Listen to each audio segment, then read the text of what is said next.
Katika somo la leo ambalo linasema Queen of the Family.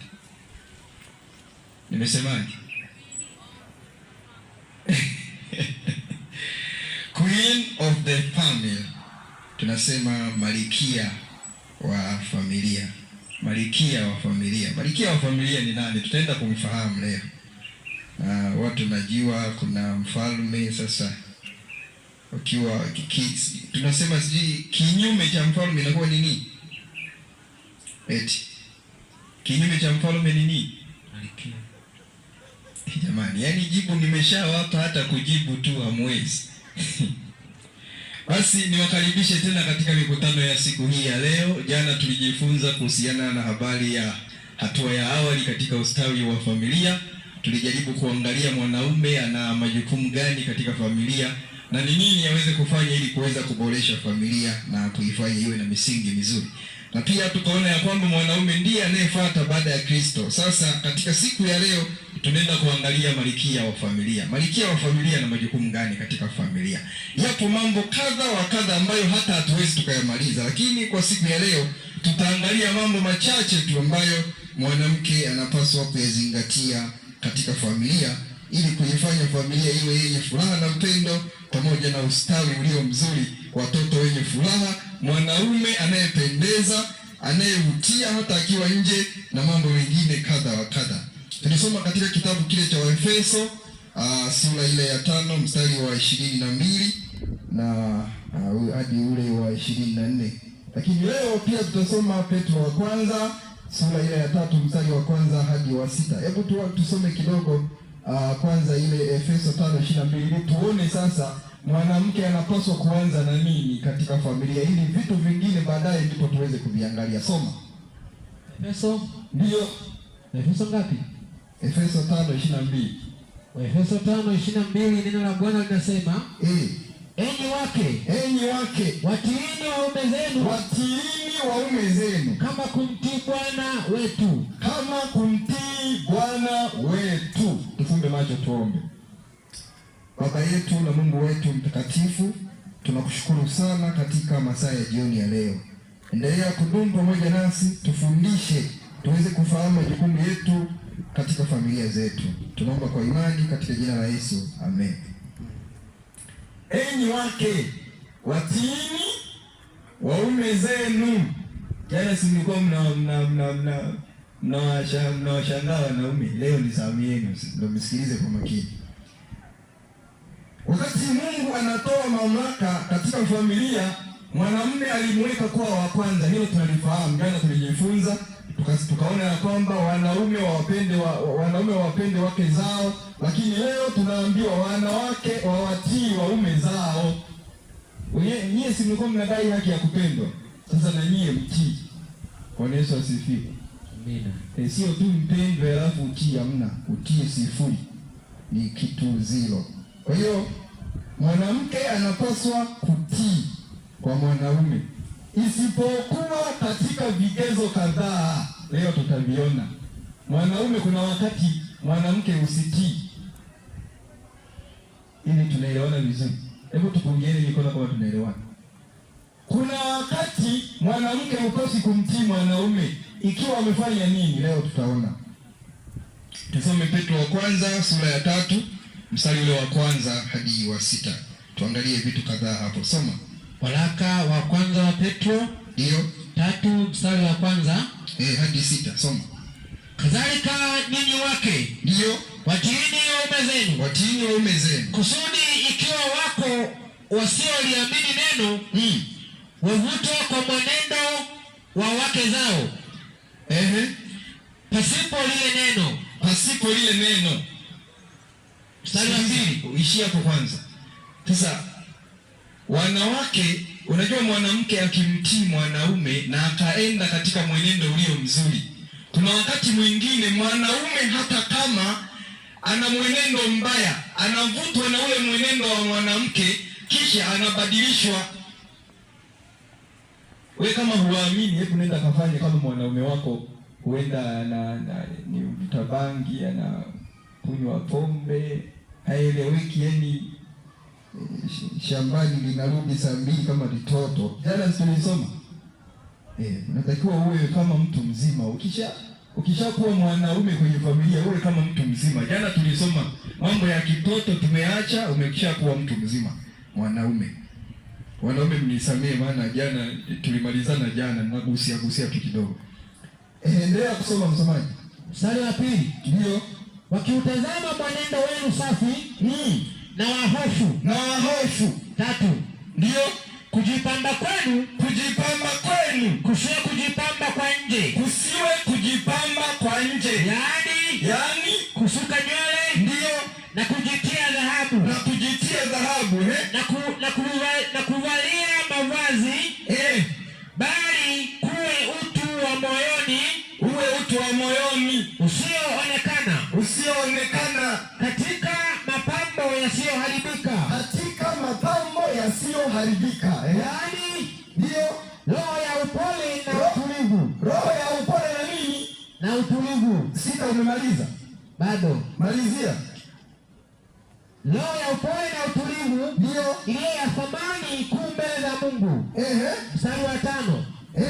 Maana hivyo ndivyo walivyojipamba wanawake watakatifu. Hivyo ndivyo walivyojipamba wale wanawake wa zamani, sio kama wa leo. Waliomtumaini Mungu na kuwatii waume zao. Ndio. 6. Kama vile Sara alivyomtii Ibrahimu. Akamwita Bwana. Nanyi ni watoto wake. Mfanyapo mema wala hamkutishwa kwa hofu yoyote. Bwana Yesu asifiwe. Amina. Tumeshaona, yani wanawake, unajua wanawake wa siku hizi wanahangaika na mapambo.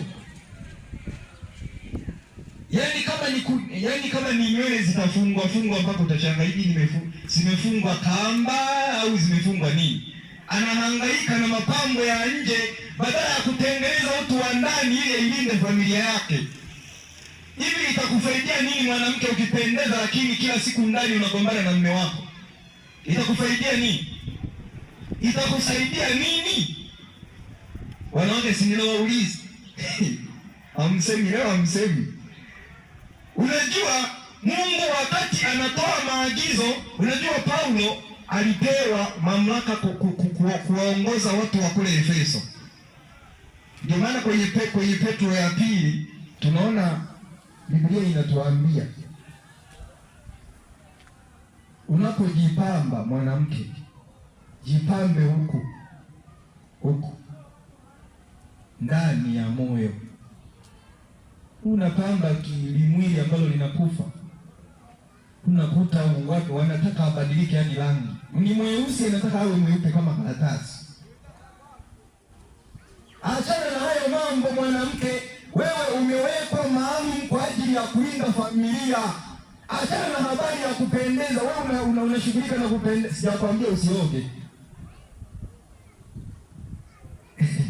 Maana kuna wanawake wengine wanaweza akasema huyo anatuambia tusio tunaoga ni. Hakuna. Wewe fanya kila unaloona linawezekana, lakini achana na mambo mengine. Unahangaika na kujisuka.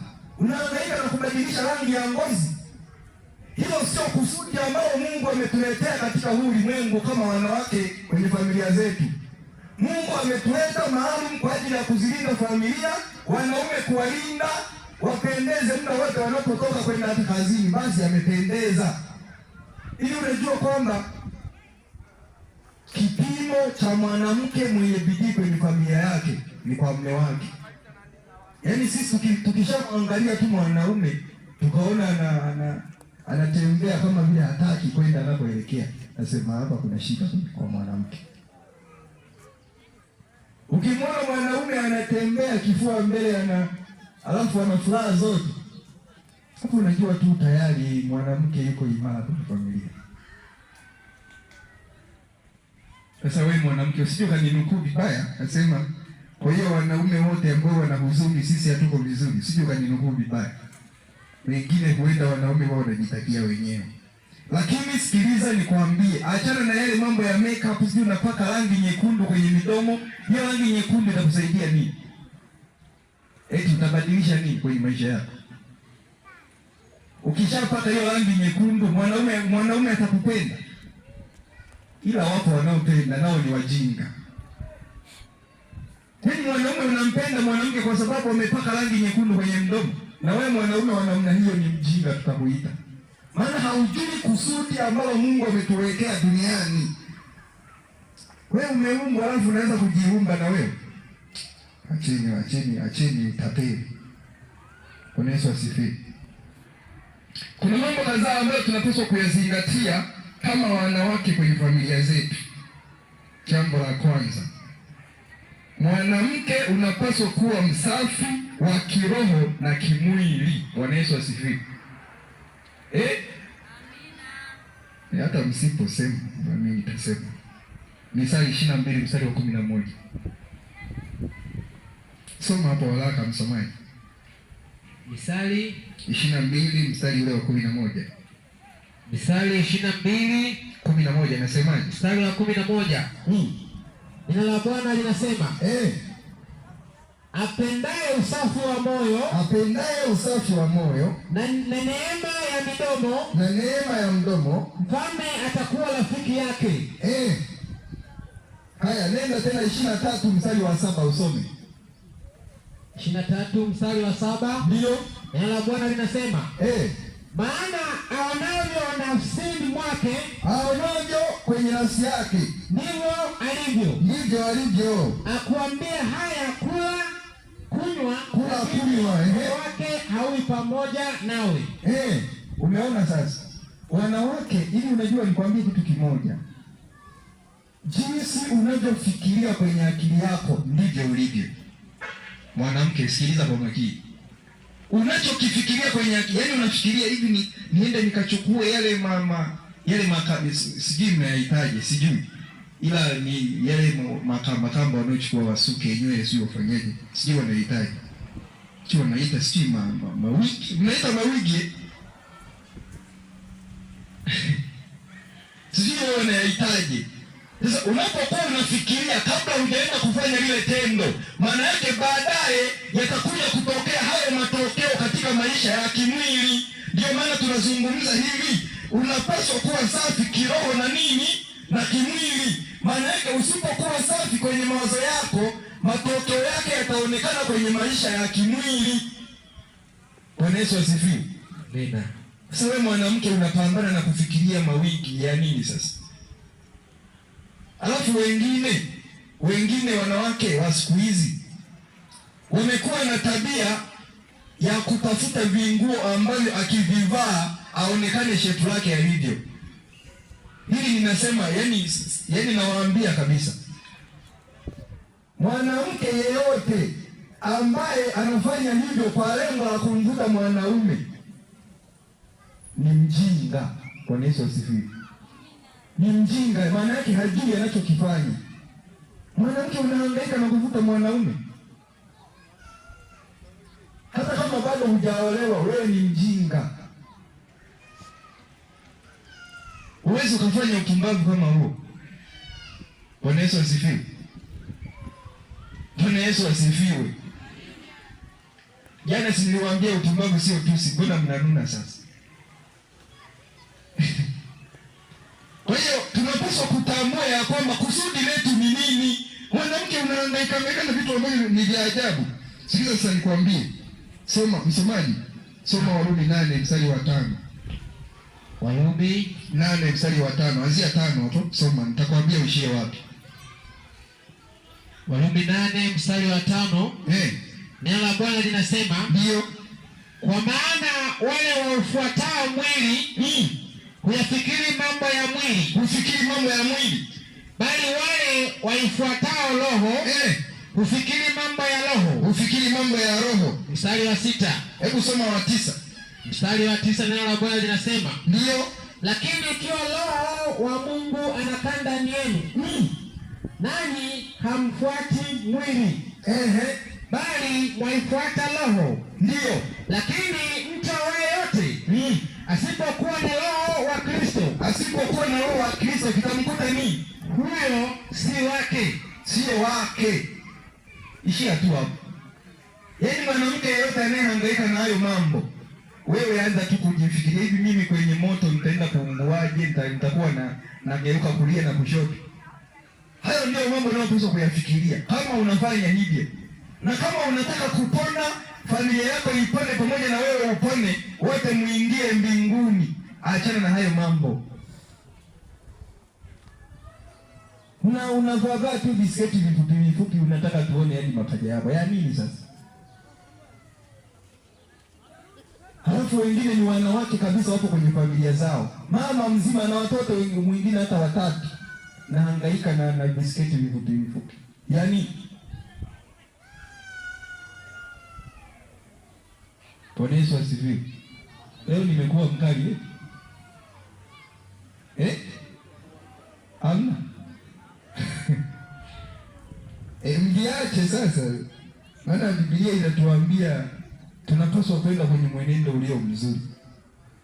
Na tunapaswa kutengeneza tabia zetu za ndani, sio mambo ya nje. Huu mwili unakufa. Si mkufunzi anatufundisha, anatuambia mambo, anatuambia kabisa kwamba sisi tuliumbwa kwa udongo na tutarudi wapi? Mavumbini. Alafu wewe unatengeneza udongo. Yaani unafanya wanaita nini zile wanazopaka wanakuwa weupe? Zile wakina mama wanaita nini zile? Makeup. Achana na makeup, jina lake. Kwani mimi sijui kama kuna makeup? Wewe si mseme wakina mama. Semeni. Vile kama vyekundu wakipaka wanakuwa wekundu.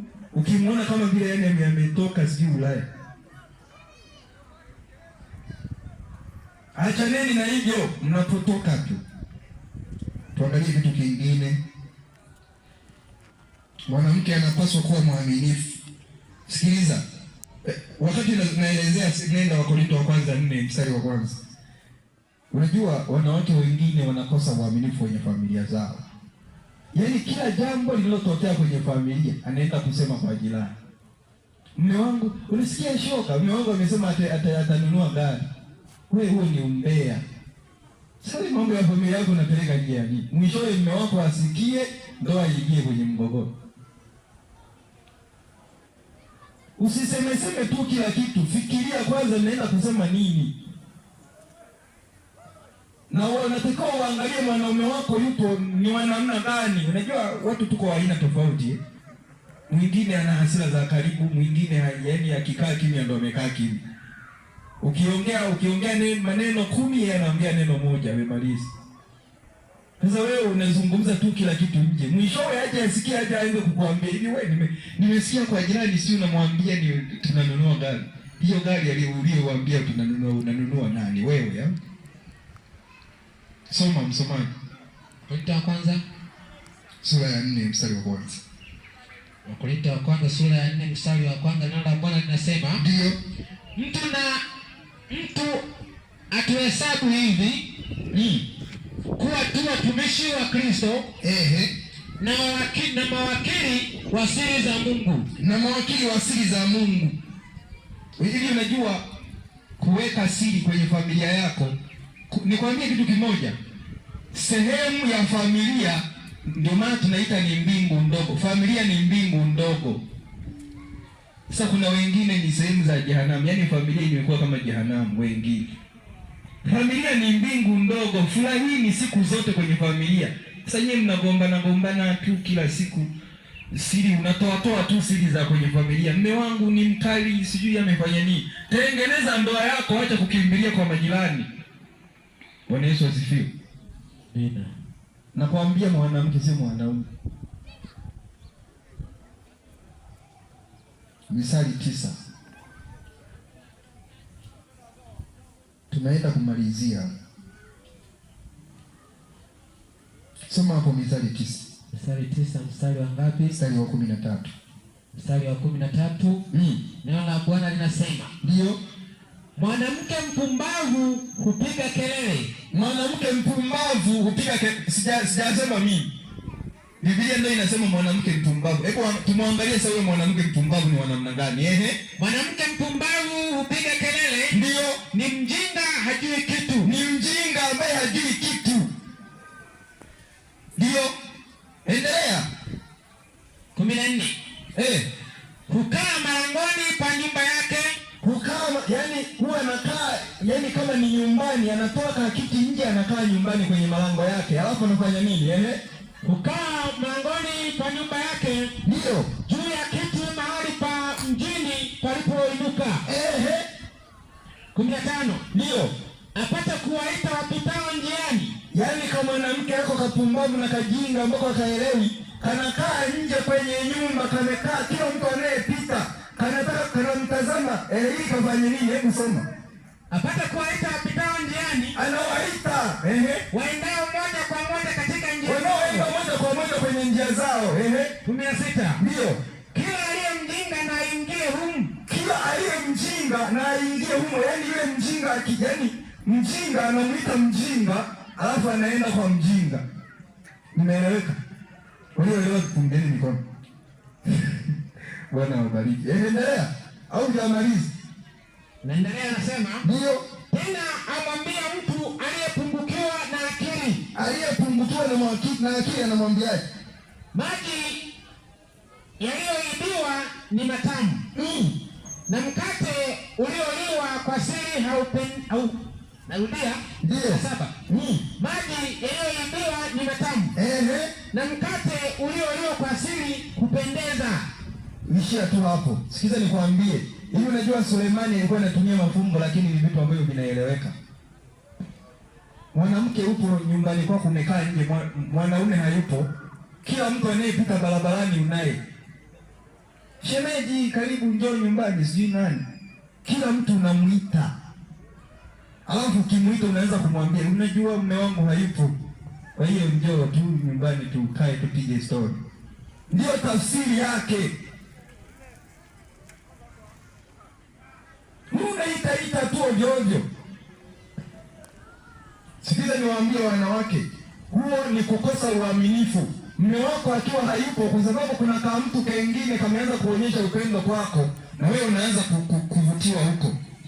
Huo ni usaliti na ni kukosa uaminifu kwenye familia. Nimekwambia wewe mwaminifu. Jambo la mwisho sasa.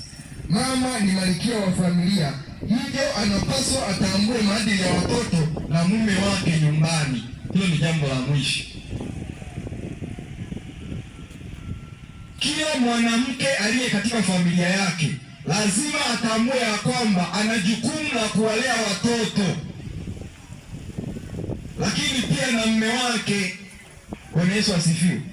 Amina. Matokeo ya mama kutokumlea vizuri mtoto anakuja kuwa mpumbavu. Unaelewa maana ya mpumbavu? Silikwambia jamani, mpumbavu na anayejifanya anajua kumbe hajui, na hajui kuwa hajui. Bwana Yesu asifiwe. Soma Mithali 10 mstari wa kwanza tunapohitimisha. Mithali 10 mstari wa kwanza. Ndio. Neno la Bwana linasema, mwana mwenye hekima humfurahisha babaye. Ndio. Bali mwana mpumbavu ni mzigo wa mamaye. Yaani huyo mtoto usipomlea vizuri anakuja kuwa mzigo kwako mwenyewe. Unaona hiyo hasara? Mpo kwenye maombi nyumbani usiku, mnaomba, litoto linazurura tu humo sebuleni. Linakimbia tu. Tengenezeni ndoa zenu wanawake. Nyie ni malkia wa familia. Bwana Yesu asifiwe.